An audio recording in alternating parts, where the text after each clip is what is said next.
Good bye KD.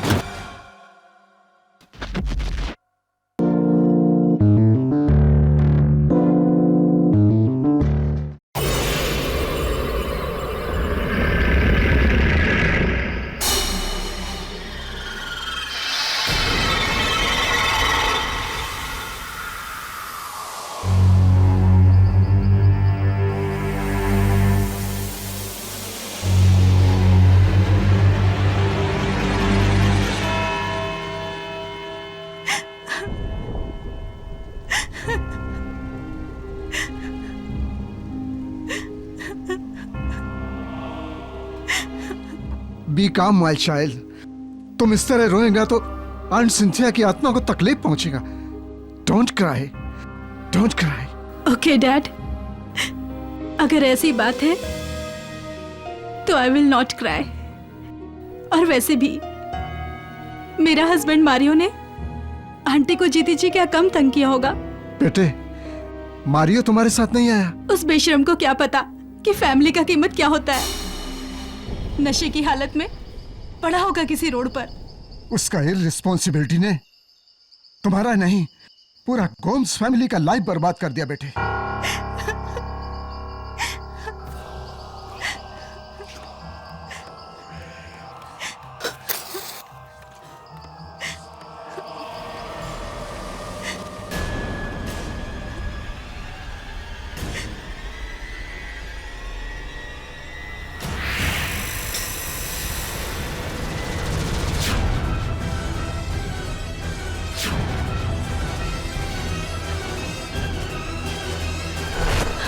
Dad, सी aunty का funeral तो 2 दिन पहले हुआ था ना।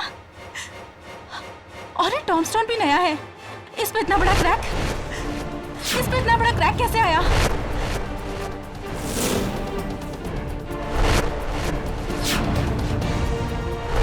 ये क्रैक? पता नहीं बेटा। ओह गॉड!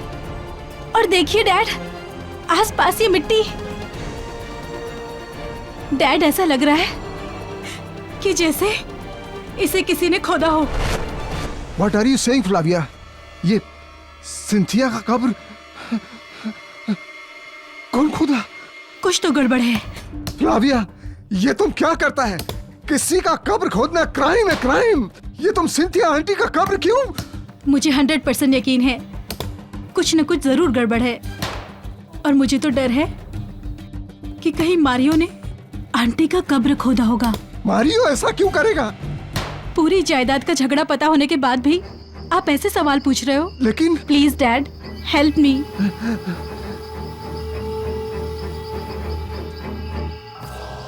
खोलिए उसे।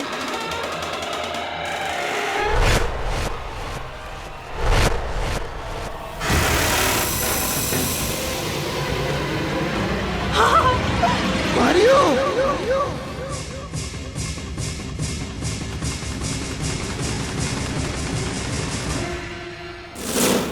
डियर आंट सिंथिया, आपको आपकी ये नीज एमिली बहुत मिस करेगी। काश आप भी हमारे साथ होती।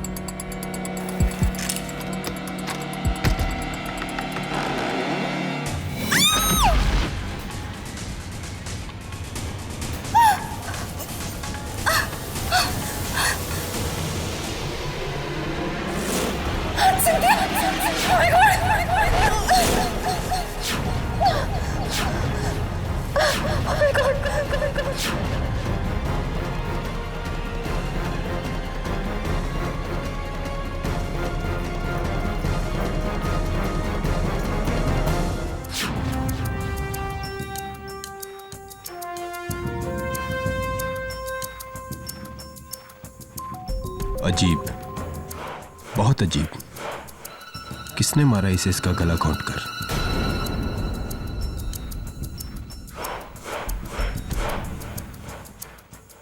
गले में चेन डालकर मारा इसे।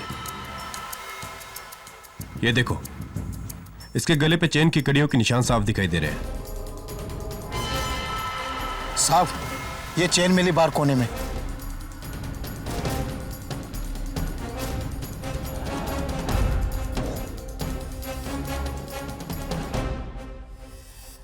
हंड्रेड % इसी चेन से गला घोटा गया इसका।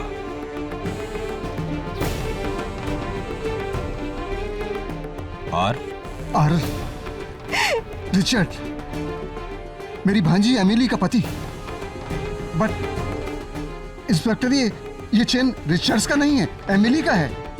एमिली रहती कहाँ है? रिचर्ड, आंट सिंथिया की बॉडी हमारे घर पे, इतनी दूर उस ग्रेवयार्ड से। नहीं, मुझे नहीं पता कैसे। अब मैं क्या करूं? Oh my God, I'm so scared. क्या करूं? रिचर्ड, बॉडी बहुत भारी है, मैं उसे नहीं उठा सकती। तुम कब पहुंच रहे हो घर? जल्दी आओ वरना पुलिस। Oh my God, दरवाजा खुला है।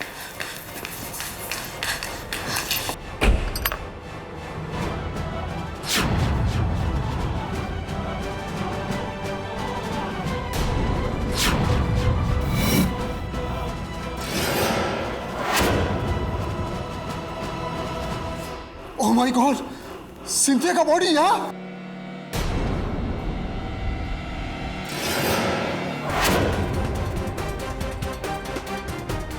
मुझे कुछ नहीं पता, मैंने कुछ नहीं किया है। ये सब मारियो की चाल है, उसी ने मुझे फंसाया है। मारियो मर चुका है। What? और उसे तुमने मारा है। You are under arrest Mrs Emily Francis. नहीं, मैंने कुछ नहीं किया, मैंने किसी को नहीं मारा, ये सब झूठ है। चलो। नहीं, मैंने कुछ नहीं किया, छोड़ दो मुझे। नहीं।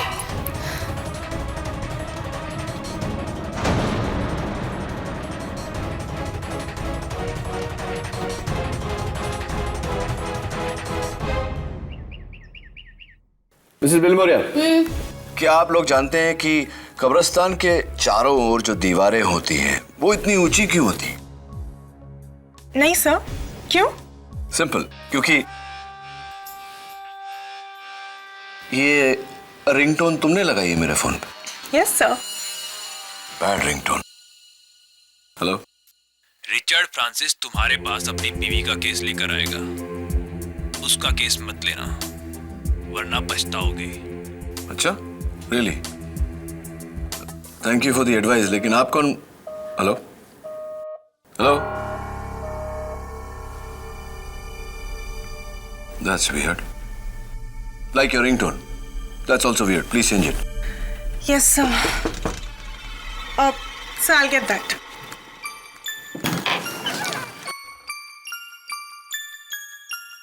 एडवोकेट केडी पाठक, रिचर्ड फ्रांसिस, आपको कैसे पता?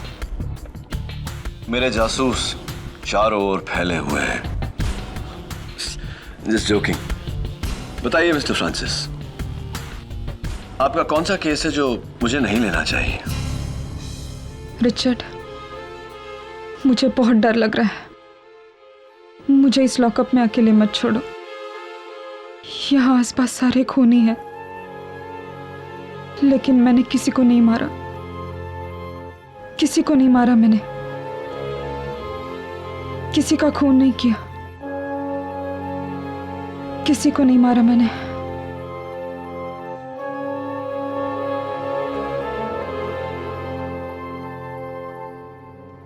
जब से ये हादसा हुआ है ना केडी, तब से बस ये ऐसे ही डरी सहमी बहकी बहकी सी बातें कर रही है। तो अब तुम ही बताओ रिचर्ड, ये कब्रिस्तानी कहानी का राज क्या है? गोम्स फैमिली में सबसे बड़ी आंट सिंथिया थी। उन्होंने शादी नहीं की और मारियो गोम्स उनके भाई के बेटे थे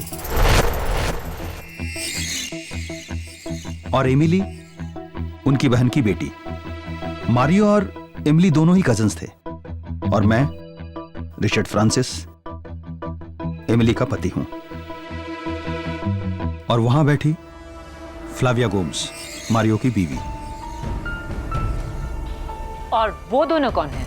वो अंकल एल्बर्ट हैं, आंट सिंथिया के छोटे भाई। और जो उनके बगल में बैठा है वो रॉजर है। वो आंट सिंथिया की देखरेख करता था। यानी कि एक अकेली बूढ़ी आंट सिंथिया और आप सब उनके परिवार के लोग। जी। जिसमें से सबसे बड़े हैं एल्बर्ट गोम्स। योर ऑनर, मेरा बड़ा सिस्टर सिंथिया का गोवा में 40 एकड़ जमीन है। उस जमीन का मार्केट वैल्यू 70 करोड़ से कम नहीं। एमिली और मारियो का दोनों का इस जमीन पर नजर था और हमको ऐसा लगता है कि उसी जमीन के वास्ते एमिली ने मारियो को मार डाला।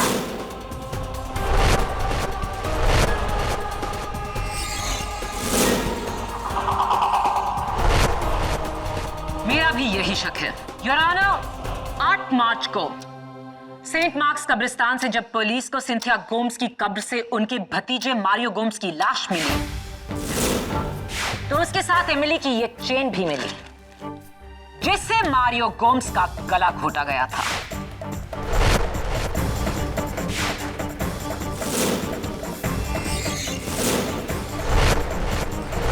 जाहिर है पुलिस उसके बाद एमिली के घर पहुंची जहां से शॉकिंगली उन्हें सिंथिया गोम्स की लाश बरामद हुई। शॉक तो मैं आपकी बातों से हूं प्रोसिक्यूटर साहिबा। अगर मैं अपना ये पेंसिल आपकी मेज पर छोड़ दूं तो क्या इससे यह साबित होता है कि आपने मेरा ये पेंसिल चुराया है? Definitely not your honour. Cynthia Gomes की लाश को कोई एमिली के दरवाजे पर छोड़ गया था। इसका क्या सबूत है? किसी ने उस लाश को वहां लाते हुए देखा? इसका कोई सबूत नहीं, लेकिन एमिली को किसी ने लाश ले जाते हुए भी नहीं देखा। लेकिन छुपाते हुए देखा inspector Dave, mister Albert Gomes और फ्लाविया गोम्स ने। और सिर्फ जुर्म को छुपाया जाता है। ये जुर्म एमिली ने किया क्योंकि उसके जूतों के निशान कब्रिस्तान में मिले। योर ऑनर, उस कब्र के पास गड़े फुटप्रिंट्स की फोटोग्राफ्स जो एमिली के सैंडल्स की हैं। ये सैंडल्स जो इंस्पेक्टर दवे को उस दिन एमिली के घर से मिले।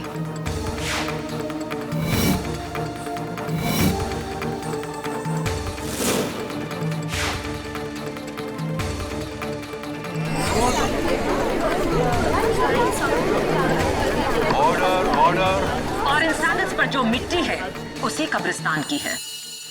ये तो क्लियर सबूत है कि एमिली वहां गई थी।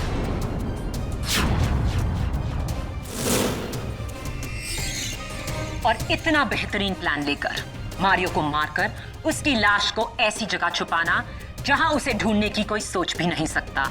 एक कब्रिस्तान की 6 फुट नीचे कब्र में, कब्र भी किसी और के नाम की, आंटी सिंथिया, जिसे 2 दिन पहले ही 100 लोगों ने दफन होते हुए देखा।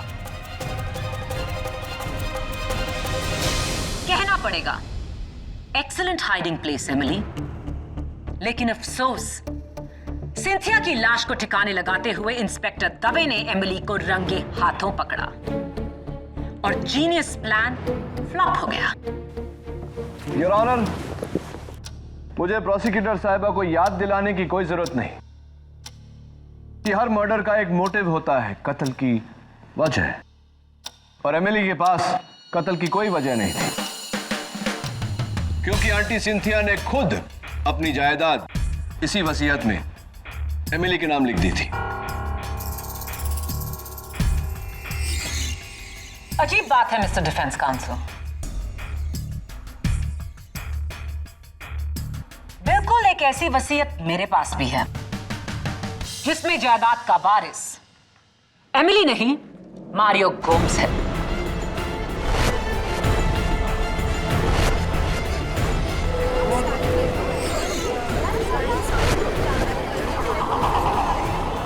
ऑर्डर। योर ऑनर, एक जायदाद के 2 दावेदार, कजिन्स मारियो और एमिली। इसीलिए एमिली ने मारियो की जान ली ताकि मारियो की मौत के बाद सारी जायदाद एमिली फ्रांसिस के नाम हो।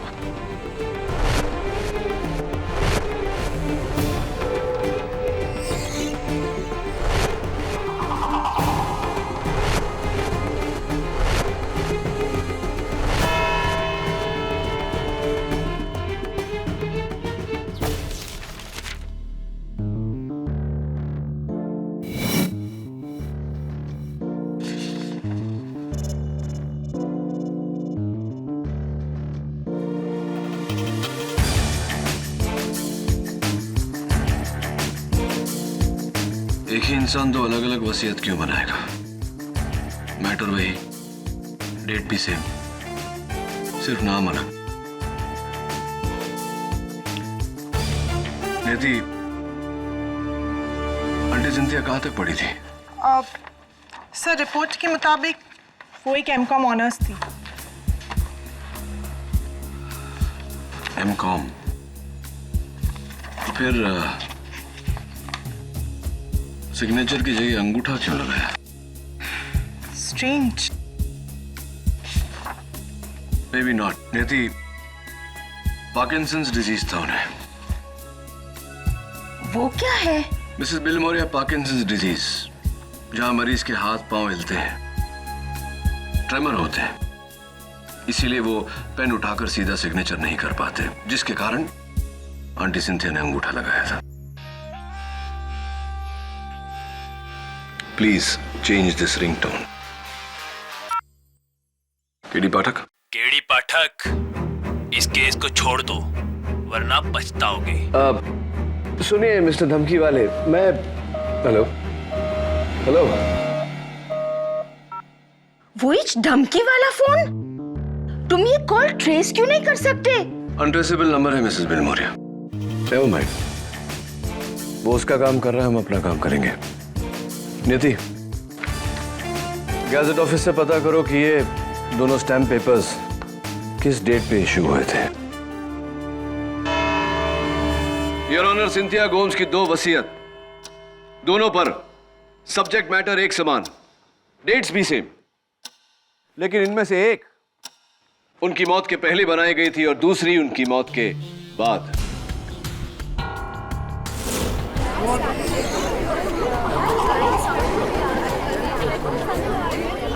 Order order. केडी, ये तुम कैसे कह सकते हो? योर ऑनर, गवर्नमेंट रेगुलेशंस के मुताबिक जब भी कोई स्टैम्प पेपर इशू किया जाता है तो रजिस्टर में उसका डेट ऑफ इशू दर्ज किया जाता है। एमिली गोम्स के नाम जो वसीयत है उसका स्टैम्प पेपर 9 महीने पहले इशू किया गया था, लेकिन मारियो गोम्स के नाम जो वसीयत है उसका स्टैम्प पेपर सिंथिया गोम्स के मौत के 2 दिन बाद इशू किया गया है।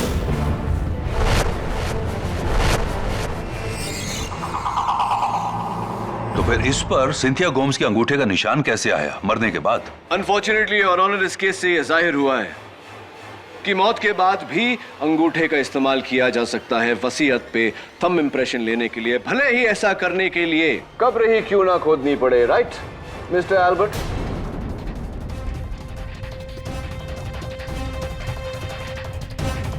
मिस्टर एल्बर्ट, ये कब्र खोदने का शवल आपका ही है या नहीं? इज इट योर्स और नॉट? जी, ये शवल मेरा ही है, लेकिन 2 महीने पहले रॉजर ने मुझसे बोरो किया था। योर ऑनर, मैं रॉजर को कटघरे में बुलाने की इजाजत चाहता हूं। इजाजत। मिस्टर रॉजर परेरा, ये आपके हाथ को क्या हुआ?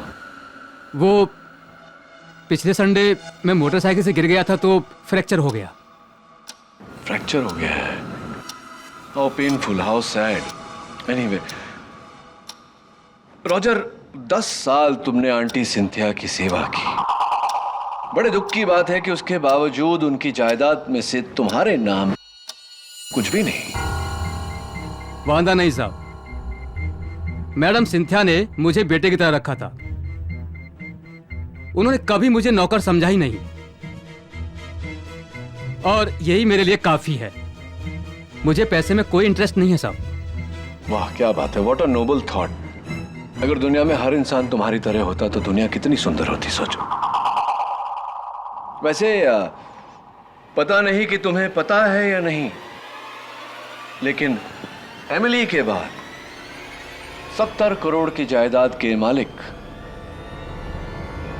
तुम।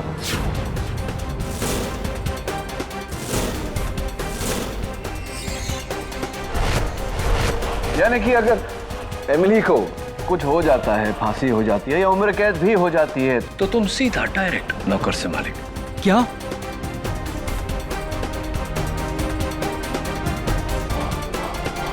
सिलेविया मैडम ने तो मुझसे झूठ बोला। उसने कहा कि मेरा नाम जायदाद में कहीं है ही नहीं। Really?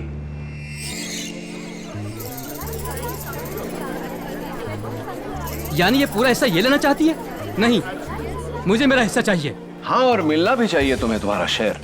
लेकिन उससे पहले मैं ये जानना चाहता हूँ कि कमेलियन क्या होता है जानते हो तुम? क्रिकेट जो रंग बदलता रहता है।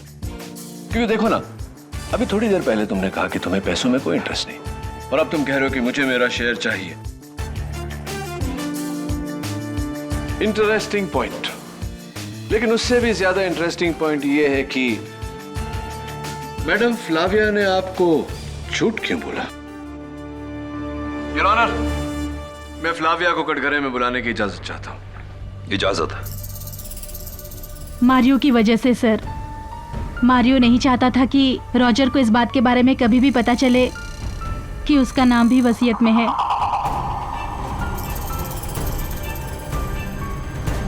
मारियो ने मुझे धमकी दी थी कि ये बात मैं उसे कभी ना बताऊं।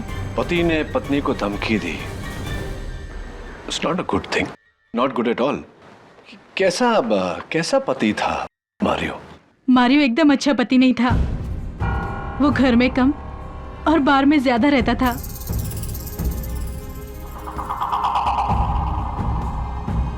उसकी शराब पीने की गंदी आदत और उस पर सी अय्याशियां।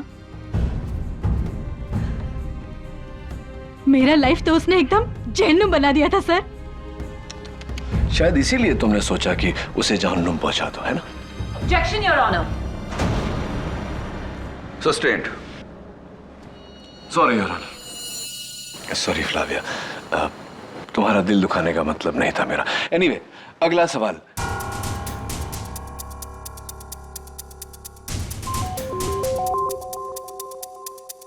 योर ऑनर, इस केस का एक बहुत ही अहम विटनेस पुलिस की गिरफ्त में आया है। उस कब्रिस्तान का पहरेदार पीटर डिसूजा। मेरी आपसे दरख्वास्त है कि मैं उसे अदालत में पेश कर सकूं। Your honour, this is incorrect procedure. इस विटनेस के बारे में डिफेंस को बताया ही नहीं गया। पीटर की गिरफ्तारी 1 घंटे पहले हुई। मुझे भी अभी पता चला है your honour. KD, murder case में ऐसी अहम गवाही को रोका नहीं जा सकता। पीटर डिसूजा को पेश किया जाए।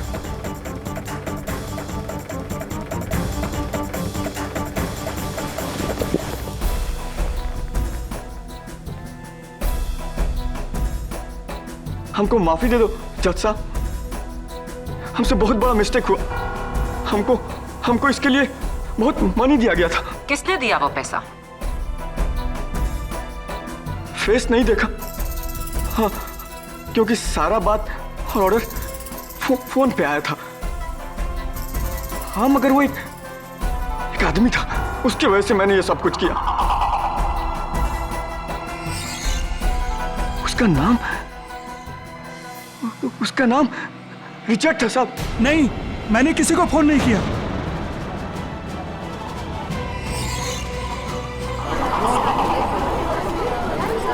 Order order. मिस्टर रिचर्ड, आप बैठ जाइए। मेरा शक सही निकला योर ऑनर। ये पूरी साजिश अकेली एमिली की नहीं थी। उसके पति रिचर्ड ने भी उसकी मदद की। एमिली और रिचर्ड फ्रांसिस ने मिलकर मारियो को मारा।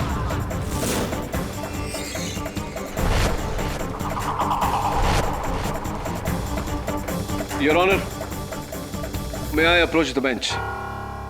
You may. योर ऑनर, इस नए विटनेस, नए सबूत की रोशनी में मुझे थोड़ा वक्त चाहिए। लेकिन पीटर डिसूजा की गवाही के बाद तुम्हारा केस और भी कमजोर हो गया। योर ऑनर, पीटर ने सिर्फ उसकी आवाज सुनी है, चेहरा नहीं देखा। मुझे पूरा यकीन है कि कोई तो है जो इस केस को गुमराह करने की कोशिश कर रहा है। वही शख्स मुझे भी धमकियां दे रहा है, और ये बात मैं साबित कर सकता हूं कोर्ट में। Your honour, please take more time. तो तुम्हें यह काम जल्द से जल्द करना पड़ेगा केडी, क्योंकि कल सुबह 9:30 से 10:30 के बाद इस केस की अगली तारीख 10 दिन बाद की है। तुम 10 दिन तक इंतजार करना चाहोगे या? नहीं योर ऑनर, 10 दिन में कुछ भी घुमाया जा सकता है। Tomorrow morning is okay. Granted. Thank you your honour. इस केस की सुनवाई कल सुबह 9:30 से 10:30 के बीच में की जाएगी। तब तक के लिए अदालत मुलतवी की जाती है।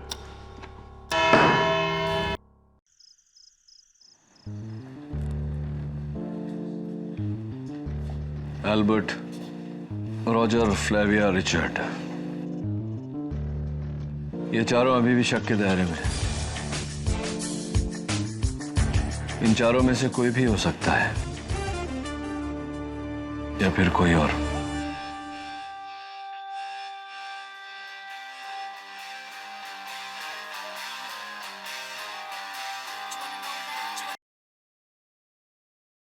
बोलिए मिस्टर धमकी सिंह। कल सुबह अदालत मत आना, वरना मारियो के साथ जो हुआ तेरे साथ भी होगा केडी। Bloody idiot। किसी का खून नहीं किया, किसी को नहीं मारा मैंने। जी ये शवल मेरा ही है, लेकिन 2 महीने पहले रॉजर ने मुझसे बोरो किया था। नहीं, मुझे मेरा हिस्सा चाहिए। मारियो एकदम अच्छा पति नहीं था। उसका नाम रिचर्ड था साहब। नहीं, मैंने किसी को फोन नहीं किया। मेरा शक सही निकला योर ऑनर। एमिली और रिचर्ड फ्रांसिस ने मिलकर मारियो को मारा।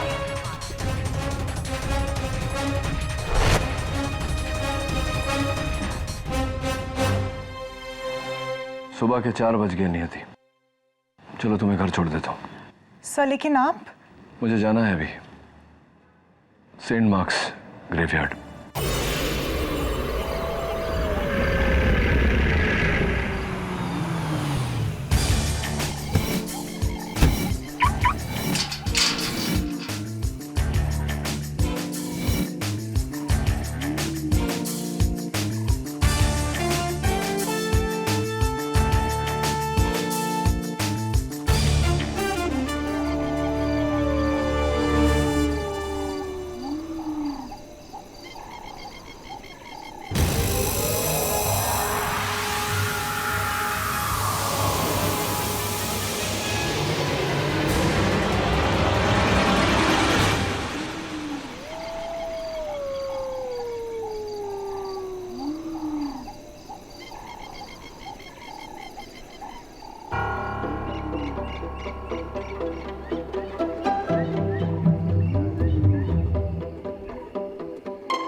Good bye KD.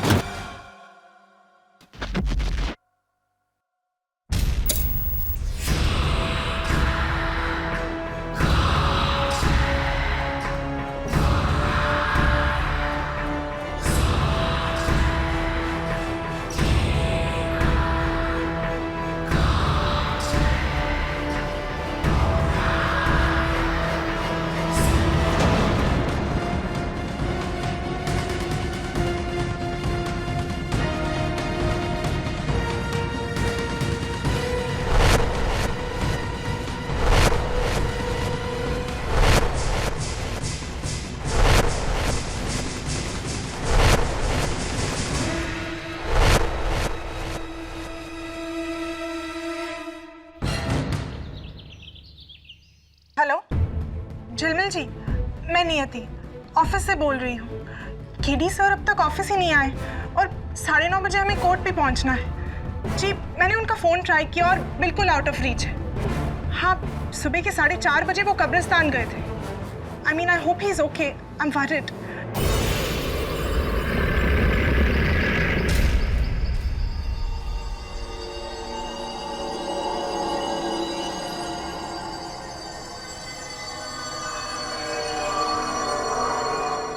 गीली मिट्टी की खुशबू। Oh my God, this is not good, Mr. K.D. Pathak. Not good at all. Is anybody there?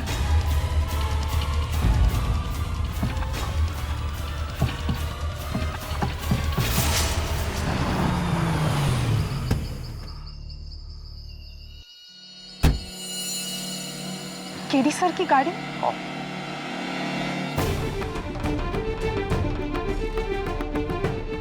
Calm down, K.D. Easy. Panic मत करो। पैनिक करोगे तो सांसें तेज चलेगी, ऑक्सीजन खत्म हो जाएगा। Easy, you can do it. Okay, let's think about this. Next step, cell phone. Right, cell phone.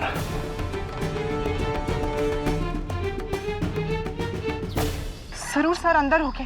केडे, केडे, केडे। झिलमिल जी, यहाँ नहीं, कब्रिस्तान के अंदर। अरे नियति, एक जिंदा आदमी कब्रिस्तान में क्या करेगा? कहीं बाहर होगा। केडे। ठीक है, मैं अंदर जा रही हूँ। नियति, मेरी लड़की मरवाएगी यार। KD sir, sir, sir. Damn. No signal. Oh, come on. I can't die in a coffin. Alive. That's very silly.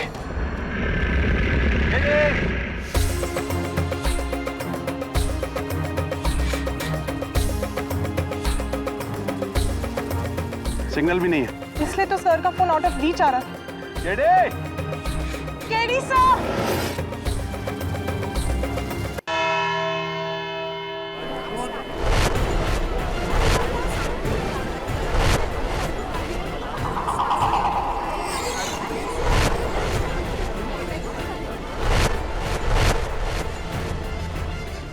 KD कहाँ रह गया? अजीब बात है, इतने सालों में कभी किसी केस में वो लेट नहीं आया। अभी आज क्या हो गया? ओह गॉड, अब तो केस का वक्त हो गया है, हमें कोर्ट चलना होगा। क्या करें? तो मैं तब से यही तो कह रहा हूँ ना नियति, चलो।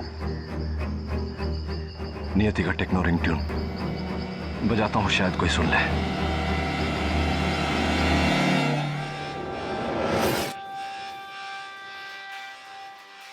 एक सेकंड। क्या हुआ?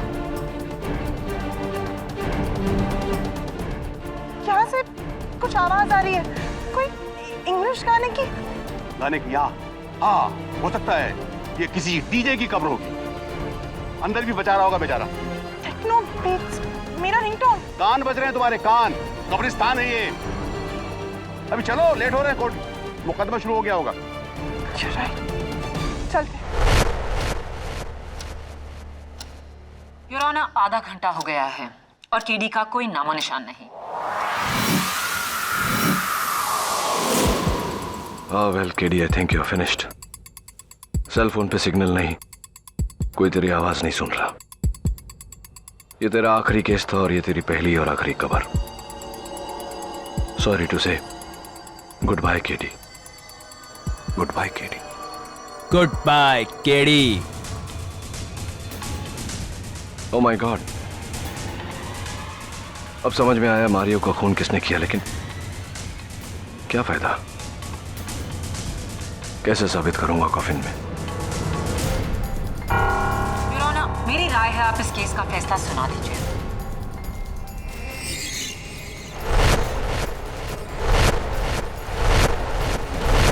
नहीं माया, मैंने केडी को 1 घंटे की मोहलत दी थी, अभी भी आधा घंटा बाकी है। Let us wait. KD, you can't die so easily. इतनी आसानी से नहीं मर सकते तुम। सोचो, सोचो कैसे बाहर निकलोगे। कार कीज, गाड़ी की चाबी, गाड़ी का सिक्योरिटी लॉक, शायद कोई देख ले। रेडियो सेंसर्स दीवारों से पास होते हैं।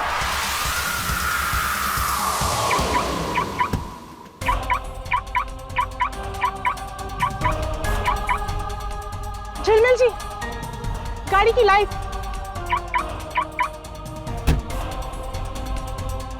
हाँ, मुझे लगा था कि केडी अंदर ही होगा और सो रहा होगा। KD, KD sir. KD, KD, KD sir. KD, अंदर तो कोई नहीं है।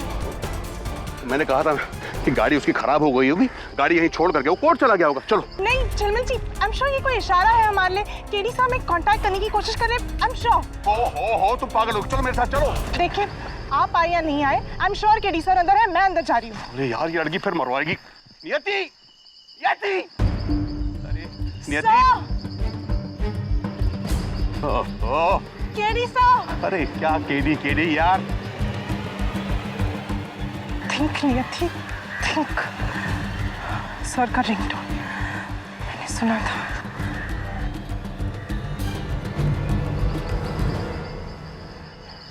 इस कब्र में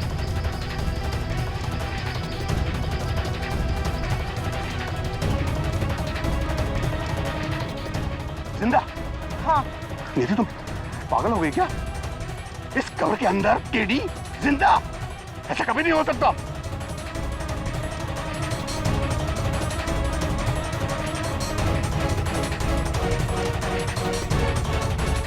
झिलमिल जी, ये देखिए, यहाँ की तारीख है 1991, यानी कि 20 साल पुरानी। और यहाँ की मिट्टी देखकर ऐसा लगता है जैसे कि इसने अभी इस पे डाली हो। एक minute, I am very sorry नियति। क्या हुआ? नहीं, मुझे लगा था कि कुछ तुम्हें, लेकिन नहीं, इंटेलिजेंट, फैंटास्टिक। क्या तुमने ढूंढ निकाला है। एकदम इस कब्र की मिट्टी ताजा है, ऐसा लगता है कि अभी अभी ये कब्र को दफनाया गया है। झिलमिल जी, हमें ये खोदना होगा अभी इसी वक्त। मैं नहीं खोदूंगा कब्र। लेकिन आप ही तो। नहीं, मैं कब्र को हाथ नहीं लगा सकता। मैं अच्छा ठीक है, आप किसी की मदद तो ले सकते हैं ना।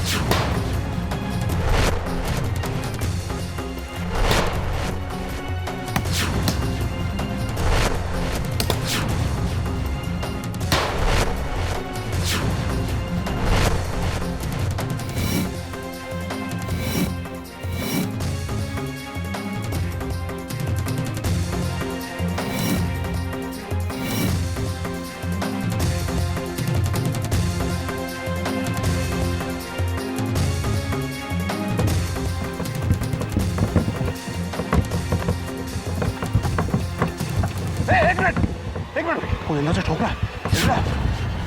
हाँ, चलो जल्दी खोलो। KD sir! केडी! भाई, उठो। केडी हो? कैसे? Are you okay? 4 घंटे लेट के देख अंदर। क्यों? फिर पूछो क्या? नहीं, एक दिन तो लेट नहीं है। चलो जल्दी, अदालत आराम से।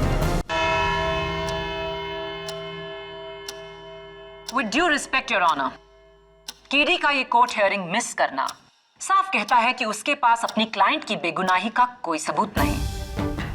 प्रोसिक्यूशन की गुजारिश है कि आप इस केस का फैसला सुनाएं। ठीक है।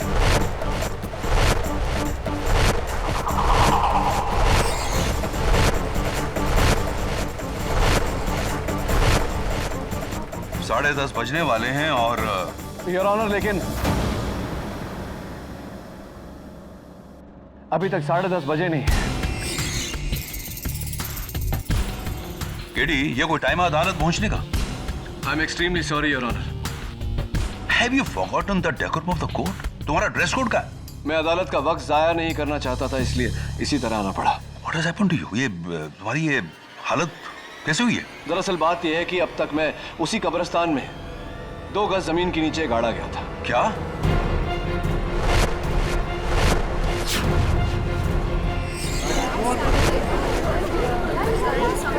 In the court please.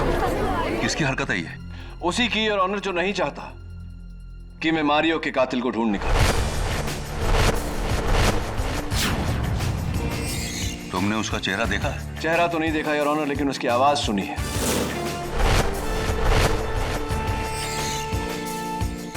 कौन है? योर ऑनर, जब से ये केस शुरू हुआ है मुझे फोन पे धमकियां आ रही हैं। और आज कब्रिस्तान में जब मैंने वो आवाज सुनी, गुड बाय केडी, तो वही आवाज थी, लेकिन एक फर्क, उसमें एक टोन था जैसे कि फोन पर हमें सुनाई देती। यानी? इसका मतलब योर ऑनर कि कोई वॉइस चेंजर या वॉइस डिस्टॉर्टर से बात कर रहा है। एक ऐसी मशीन जो पतली आवाज को मोटी बनाती है। योर ऑनर, इस केस से जुड़े सभी लोगों में 2 ही लोग हैं जिनकी आवाज पतली है, एमिली और फ्लाविया। और चूंकि एमिली जेल में थी, जाहिर सी बात है कि यह आवाज फ्लाविया की है।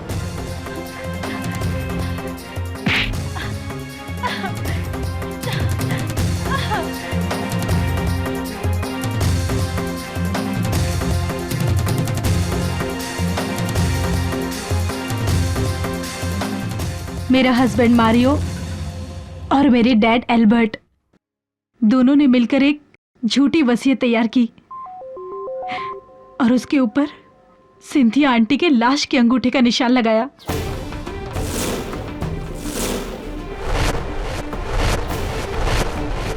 मारियो ऑस्ट्रेलिया सेटल होना चाहता था, पर मेरे साथ नहीं, उसकी गर्लफ्रेंड के साथ, वो भी मुझे धोखा देकर। इससे पहले कि वो मुझे धोखा देता, मैंने उसे धोखा दे दिया, उसकी जान लेकर।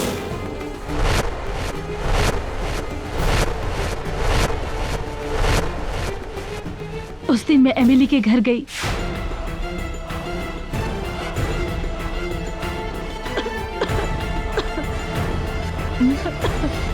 मैं अभी पानी लाती हूँ। वहां से उसके जूते और चेन चुराया और उसी चेन से मैंने अपने पति का मर्डर कर दिया।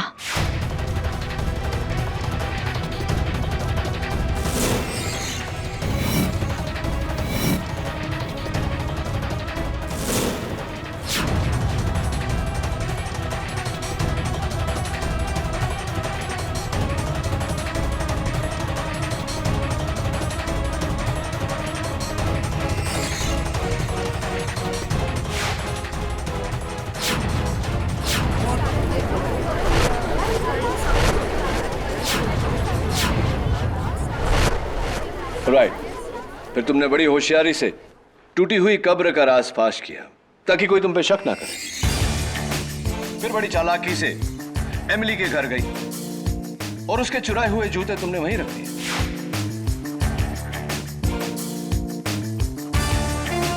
ताकि दवे को इन्वेस्टिगेशन के दौरान वो वहां से बरामद हो।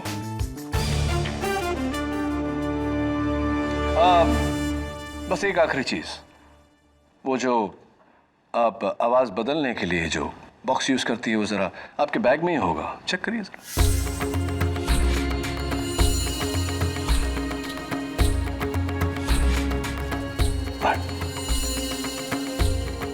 इस वॉइस चेंजर के जरिए मैंने कब्रिस्तान के कब्र खोदने वालों को रिश्वत दी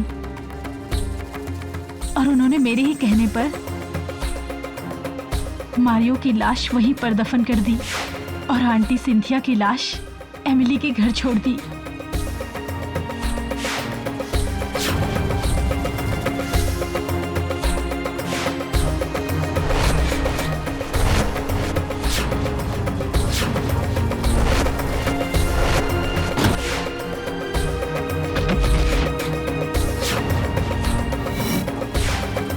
The confession is now complete, Your Honor.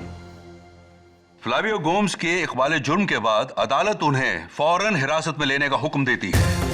नहीं, नहीं, मैंने कुछ गलत नहीं किया है, मैंने कुछ गलत नहीं किया है, छोड़ो मुझे।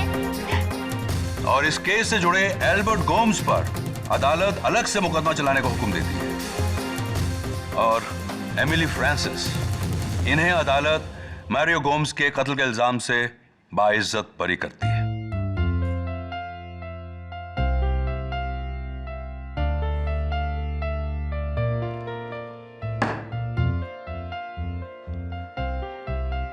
लगता है तुम मेरा पीछा कब्र में जाने के बाद भी नहीं छोड़ोगे केडी। पन इंटेंडेड और unintended.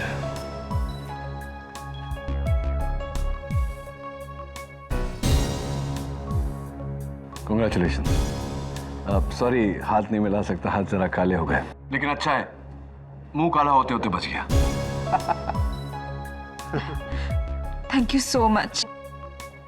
All the best to both of you. Well done sir. Graveyard mystery solved. अब उस ग्रेवयार्ड रिडल का भी जवाब दे दीजिए ना प्लीज। नियति, पहले मुझे बहुत फनी लगता था, लेकिन खुद कब्र में जाने के बाद I don't find it funny anymore. अब सर प्लीज, मुझे जानना है, आई एम वेरी क्यूरियस। जानना सर नहीं, प्लीज बताइए ना, क्यों कब्रिस्तान के चारों ओर ऐसी ऊंची ऊंची दीवारें होती हैं? Why? Okay, if you insist. कब्रिस्तान के चारों ओर ऊंची दीवारें होती है क्योंकि लोग अंदर घुसने को मरते हैं। See, I told you it's not funny anymore. Am I right or am I right?